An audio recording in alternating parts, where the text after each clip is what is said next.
On croit souvent qu'il n'y a que les musulmans qui tiennent en grande estime la personnalité du prophète Mohammed alayhi salatu wassalam. Pourtant il n'en est rien, car de tout temps, de grands intellectuels, des penseurs occidentaux ou orientaux, des hommes politiques, des écrivains, bref, des hommes célèbres à travers l'histoire, ont eu eux aussi une grande admiration pour lui. Aujourd'hui, les témoignages qui dominent et qui circulent ne sont pas du tout élogieux à son égard, au contraire. Certains souhaitent salir son honneur pour que la méconnaissance de ce prophète domine les esprits, surtout en Occident, et que dans les pensées populaires, ce soit une image altérée de l'islam et de son prophète qui demeure. Aujourd'hui, dans un monde où tout s'inverse, on ne considère plus les choses à leur juste valeur. Il y a une malhonnêteté intellectuelle qui domine, qui empêche de reconnaître et de rendre à chacun ce qui lui appartient. Ce qui est propagé est donc des rumeurs et des ragots dénués de vérité qui manipulent la masse. Et les premiers responsables sont les médias, écrits, radio ou télé. En général, ils ne sont plus que dans la caricature. Il n'y a plus beaucoup de liberté et pas non plus de sérieux dans leur travail. Et ceci, je pense, ne changera pas tant que la masse ne se réveille pas. Ces hommes et ces femmes d'hier et d'aujourd'hui que je vais citer n'étaient pas dépourvus d'un esprit critique. Ils ont tout simplement reconnu l'évidence, reconnu que Mohammed était un homme extraordinaire. Et on ne peut que s'étonner qu'un seul homme, d'un seul tour de main, a pu souder des tribus ennemies et des bédouins nomades et en faire la plus puissante et la plus civilisée des nations de son époque. Et ce, en 23 ans. Nul autre être humain n'a accompli autant dans des domaines aussi variés et dans un temps aussi limité que le prophète Mohammed alayhi salatu wassalam. Aucune personnalité de l'histoire ne peut le surpasser ou même l'égaler dans n'importe quel domaine de la vie. Ce monde a eu son lot de grandes personnalités, mais elles ne furent des génies que dans un ou deux domaines, alors que lui a tout changé, a tout réformé de fond en comble. Voilà pourquoi Michael Hart, dans son classement des 100 personnalités les plus influentes de l'histoire, dans lequel il a placé Einstein en 10e, Christophe Colomb en 9e, Bouddha en 4e, Jésus en 3e, Newton en 2e, a placé Mohammed en premier. Il a expliqué cela en disant « Certains lecteurs seront peut-être étonnés de me voir placer Mohammed en tête des personnalités ayant exercé le plus d'influence en ce monde, et d'autres contesteront probablement mon choix. Cependant, Mohammed est le seul homme au monde qui ait réussi par excellence sur les plans religieux et profanes. » George Bernard Shaw a dit « Il fut, de loin, l'homme le plus remarquable qui ait jamais existé sur cette terre. Il prêcha une religion, fonda un État, bâtit une nation, établit un code moral, initia de nombreuses réformes sociales et politiques, fit naître une société solide et dynamique qui personnifia ses enseignements en les mettant tous en pratique et qui révolutionna tous les domaines de la pensée et de l'action humaine d'alors, de jadis et des temps à venir. » James Michener a dit « De ce que nous connaissons de sa vie, nous savons que Mohammed ne savait ni lire ni écrire, mais il commença à dicter des mots qui lui étaient inspirés et qui allaient bientôt transformer une grande partie du globe par le verset « Il n'y a qu'un seul Dieu ». Sur tous les plans, Mohammed était un esprit éminemment pratique. Jules Masserman, dans un article intitulé « Où sont les leaders ?», a conclu en disant « Peut-être le plus grand leader de tous les temps est Mohammed ». Voltaire a déclaré « J'ai dit reconnaître Mohammed comme étant un grand homme. Rien n'est plus impie, dites-vous. Je vous répondrai que ce n'est pas de ma faute si ce petit homme a changé la face d'une partie du monde, s'il a gagné des batailles contre des armées 10 fois plus nombreuses que les siennes, s'il a fait trembler l'Empire romain, s'il a donné les premiers coups à ce colosse que ses successeurs ont écrasé, et s'il a été législateur de l'Asie, de l'Afrique et d'une partie de l'Europe. Il a également dit « Ce fut certainement un très grand homme, et qui forma de grands hommes. Il fallait qu'il fût martyr ou conquérant, il n'y avait pas de milieu. il vainquit toujours, et toutes ses victoires furent remportées par le petit nombre sur le grand. Conquérant, législateur, monarque et pontife, il joua le plus grand rôle qu'on puisse jouer sur la terre aux yeux du commun des hommes. Voltaire a également dit « Le plus grand changement que l'opinion ait produit sur notre globe fut l'établissement de la religion de Mohammed. Il faut avouer qu'il retira presque toute l'Asie de l'idolâtrie. Il enseigna l'unité de Dieu.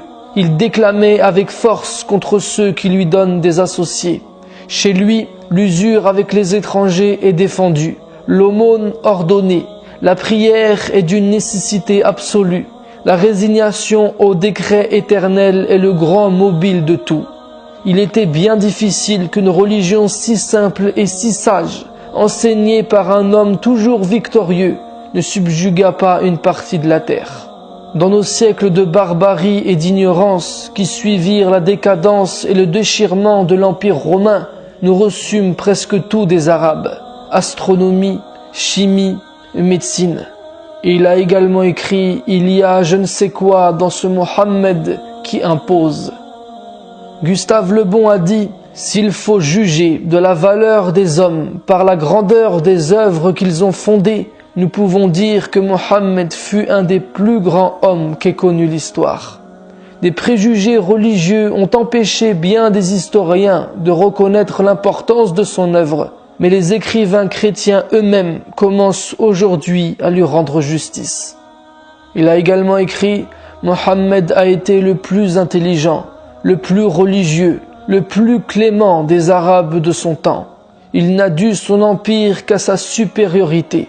La religion prêchée par lui a été un immense bienfait pour les races qui l'ont adoptée. » Gandhi a dit « De tous les autres dirigeants de ce monde, aucun ne put combiner autant de qualités diverses et à un degré de perfection aussi impressionnant que Mohammed. » Will Durant a déclaré « Si on avait à noter le grandiose en fonction de son influence sur certaines personnes, on dirait que Mohammed est le plus grand des grandioses. » John William Draper a dit « À la Mecque, en Arabie, est né l'homme qui parmi tous les hommes allait exercer la plus grande influence sur la race humaine, Mohammed. » Goethe a dit « Nous les Européens, avec tous nos concepts, n'avons pas pu encore atteindre ce que Mohammed a atteint, et nul ne pourra le dépasser. J'ai cherché dans l'histoire de l'humanité un homme qui en soit l'exemple idéal, et je l'ai trouvé en la personne du prophète Mohammed. Et ainsi doit se révéler la vérité, et s'élever comme a réussi Mohammed à assujettir le monde entier par le monothéisme. Il y a également beaucoup de témoignages qui dépeignent ses qualités humaines. Par exemple, William Montgomery Watt a dit « La façon dont il accepta les persécutions dues à sa foi, la haute moralité des hommes qui vécurent à ses côtés et qui le prirent pour guide, la grandeur de son œuvre ultime, tout cela ne fait que démontrer son intégrité fondamentale. La supposition selon laquelle Mohammed serait un imposteur soulève plus de problèmes qu'elle n'en résout. Et pourtant, aucune des grandes figures de l'histoire n'est si peu appréciée en Occident que le prophète Mohammed. Mahatma Gandhi a déclaré « Je voulais mieux connaître la vie de celui qui, aujourd'hui, détient indiscutablement les cœurs de millions d'êtres humains. Je suis désormais plus que jamais convaincu que ce ne fut pas l'épée qui créa une place pour l'islam dans le cœur de ceux qui cherchaient une direction à leur vie. Ce fut cette grande humilité, cet altruisme du prophète, l'égard scrupuleux envers ses engagements, sa dévotion intense à ses amis et adeptes, son intrépidité, son courage, sa confiance absolue en Dieu et en sa propre mission. Ces faits, et non l'épée, lui amenèrent tant de succès et lui permirent de surmonter les problèmes. Washington Irving a déclaré « Dans sa conduite privée, il était juste. Il traitait les amis et les étrangers, le riche et le pauvre, le puissant et le faible avec équité et était aimé par le petit peuple pour l'affabilité avec laquelle il les recevait et écoutait leurs doléances. Ces triomphes militaires n'ont soulevé aucune fierté ni vaine gloire comme cela aurait été le cas s'ils avaient été effectués à des fins personnelles.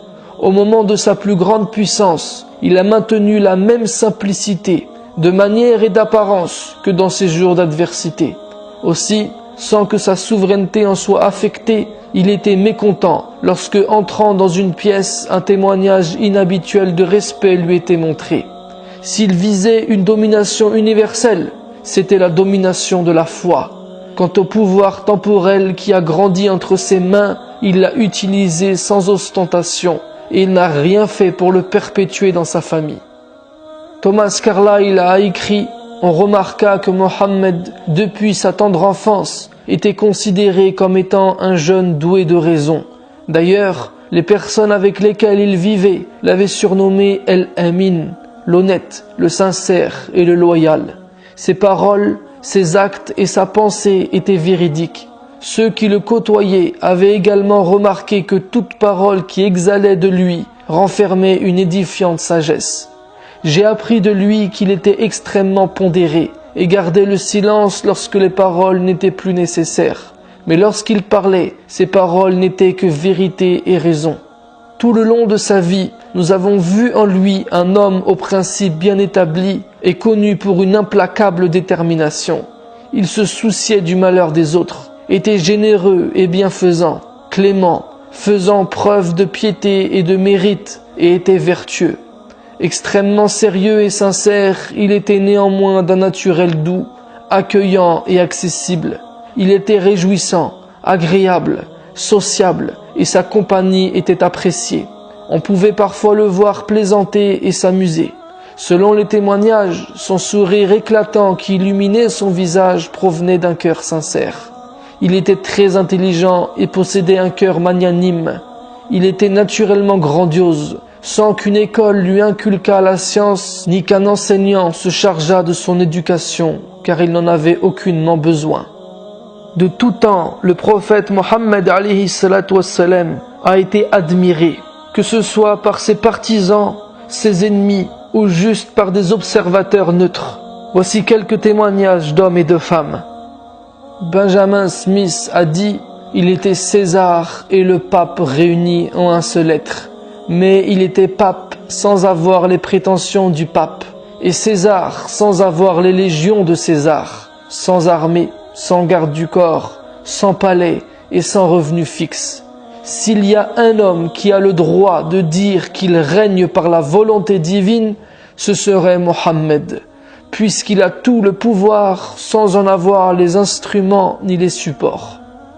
Annie Besant a déclaré peu avant sa mort: il est impossible pour quelqu'un qui étudie la vie et le caractère du grand prophète d'Arabie, pour quelqu'un qui sait comment il enseignait et de quelle façon il vivait, d'avoir d'autres sentiments que le respect pour ce prophète prodigieux, l'un des plus grands messagers de l'être suprême. Même si ces discours contiennent bien des choses qui sont familières à beaucoup d'entre vous, chaque fois que moi-même je les relis, je sens monter en moi une nouvelle vague d'admiration, un nouveau sentiment de révérence pour ce prodigieux grand maître arabe. Alphonse de Lamartine a dit: si la grandeur du dessein, la petitesse des moyens et l'immensité de la réussite sont les trois mesures du génie de l'homme, qui osera comparer humainement un grand homme de l'histoire moderne à Mohammed? Les plus fameux n'ont remué que des armes, des lois, des empires. Ils n'ont fondé, quand ils ont fondé quelque chose, que des puissances matérielles, écroulées souvent avant eux. Celui-là a remué des armées, des législations, des empires, des peuples, des dynasties, des millions d'hommes sur un tiers du globe habité. Mais il a remué de plus des idées, des croyances, des âmes. Sa longanimité dans la victoire, son ambition toute d'idées et nullement d'empire, sa prière sans fin, son triomphe après le tombeau atteste, plus qu'une imposture, une conviction. Ce fut la conviction qui lui donna la puissance de restaurer un dogme. Orateur, apôtre, législateur, guerrier, conquérant d'idées, restaurateur de dogmes, d'un culte sans image, fondateur de 20 empires terrestres et d'un empire spirituel, voilà Mohammed. À toutes les échelles où l'on mesure la grandeur humaine, quel homme fut plus grand? Et je précise que juste après ces lignes, Alphonse de Lamartine a expliqué que lui, à titre personnel, il considérait que c'était Jésus, le plus grand homme de l'humanité. Edward Gibbon a dit « Le credo de Mohammed est dénué de suspicion de l'ambiguïté, et le Coran est le témoignage glorieux de l'unicité de Dieu. Ce n'est pas la propagation, mais la permanence de sa religion qui mérite notre émerveillement. La même impression pure et parfaite qui laissa à la Mecque et à Médine se retrouve après 12 siècles écoulés chez les Indiens, les Africains et les Turcs, prosélytes du Coran. » Victor Hugo a écrit tout un poème consacré au prophète Mohammed. Il l'a appelé l'an 9 de l'Hégire. Il est trop long pour que je le lise ici, mais tu peux le trouver facilement sur Internet. Napoléon Bonaparte, dans son journal intime, a rédigé ceci. À un certain moment de l'histoire, apparut un homme appelé Mohammed. Et cet homme a dit la même chose que Moïse, Jésus et tous les autres prophètes. Il n'y a qu'un seul Dieu. C'est le message de l'islam. Mohammed a détruit les faux dieux, renversé le temple des idoles dans la moitié du monde. Mohammed fut un grand homme, intrépide soldat, grand capitaine, homme d'État. Il régénéra sa patrie et créa au milieu des déserts de l'Arabie un nouveau peuple et une nouvelle puissance. Napoléon a été très élogieux vis-à-vis du prophète Mohammed et vis-à-vis de l'islam.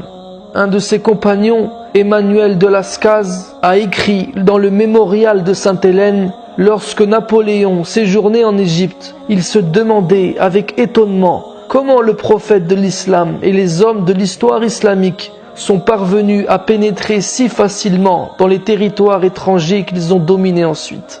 C'est pour cela même que l'empereur adopta une opinion optimiste de l'islam et déclara « Je me convertirai à l'islam ».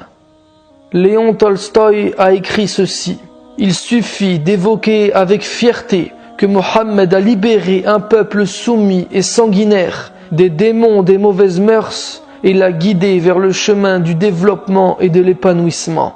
Le chemin de Mohammed, de par son accord avec la raison et la sagesse, s'étendra à l'avenir sur le monde entier. » Et pour terminer ces témoignages, j'en citerai un autre de George Bernard Shaw qui a dit « Je l'ai étudié, le merveilleux homme, et à mon avis, loin d'être un antéchrist, il mérite le titre de sauveur de l'humanité.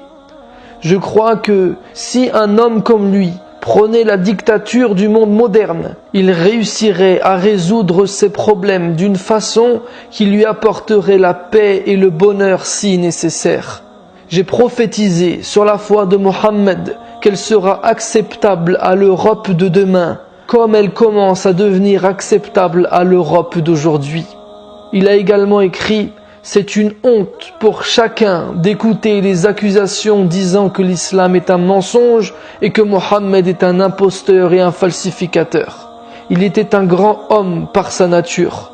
Il n'a pas été éduqué par une école ni par un instituteur. Il n'avait pas besoin de tout cela. Le mensonge façonné avec de bonnes intentions destiné à cet homme ne déshonore que nous.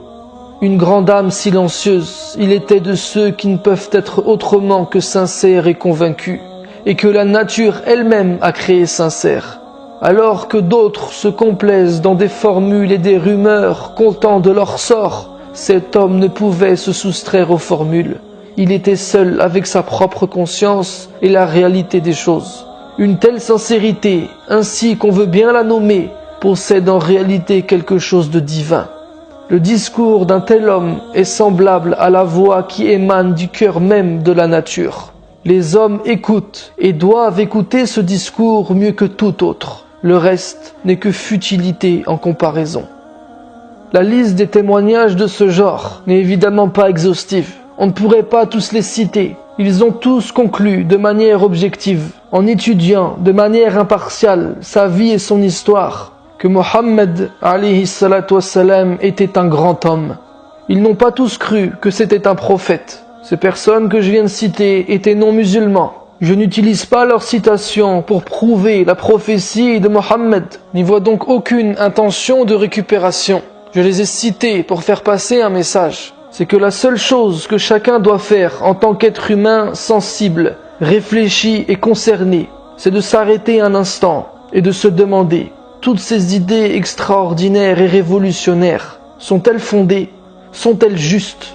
Et si tu considères qu'elles le sont, n'est-il pas temps que tu apprennes à connaître cet homme, que tu cesses d'ignorer ses enseignements? Cela ne te coûtera rien, au contraire. Ça marquera plutôt le début d'une nouvelle ère dans ta vie. Une des choses que m'a appris l'islam, que m'a appris mon prophète, c'est d'être juste, de pas tomber dans les amalgames, de pas se faire avoir par des raccourcis et des préjugés. Et être juste implique de préserver son esprit critique, de refuser de se faire orienter par qui que ce soit. Et j'ai remarqué, et je pense qu'on l'a tous remarqué, que souvent la vérité dérange. Ceux qui dominent le font à des fins personnelles. Alors ils font tout pour salir ceux et celles qui travaillent pour l'intérêt général. Et c'est ce qu'ils tentent de faire avec celui qu'ils appellent Mahomet. Ils sont même allés jusqu'à falsifier son nom, et pas de manière anodine, puisque Mahomet a le sens inverse de Mohammed. Mohammed est celui à qui on fait des éloges, et Mahomet veut dire tout l'inverse. Et si cet homme dérange, c'est parce qu'il est venu pour réveiller les gens. C'est parce que son message appelle à la révolution, parce que son message est libérateur, loin de toute manipulation. Et comment ne pas être élogieux envers lui, alors qu'Allah lui-même nous a dit, en effet, vous avez dans le prophète un excellent modèle. Alors qu'Allah lui-même lui a dit, et tu es certes d'une moralité éminente. Si Dieu parle de lui de cette manière, si Dieu lui a dit « Nous ne t'avons envoyé que miséricorde pour le monde entier », alors cela est évident pour celui qui a encore un cœur vivant que cela doit éveiller sa saine nature, son intuition, sa curiosité naturelle et de se pencher sur cet homme et son message. On ne se cache pas derrière des hommes célèbres pour légitimer notre foi. J'aime pas d'ailleurs le terme de penseur, parce que personne ne doit penser à ta place. Mais on ne cite ces gens que pour éveiller davantage cette curiosité de ceux pour qui la parole d'Allah ne suffit pas. Car c'est peut-être à travers cet homme, ce prophète, Mohammed, alayhi salatu wassalam, que tu connaîtras Allah, que tu connaîtras la vérité. Sur ce, je te dis à la prochaine vidéo, Inch'Allah.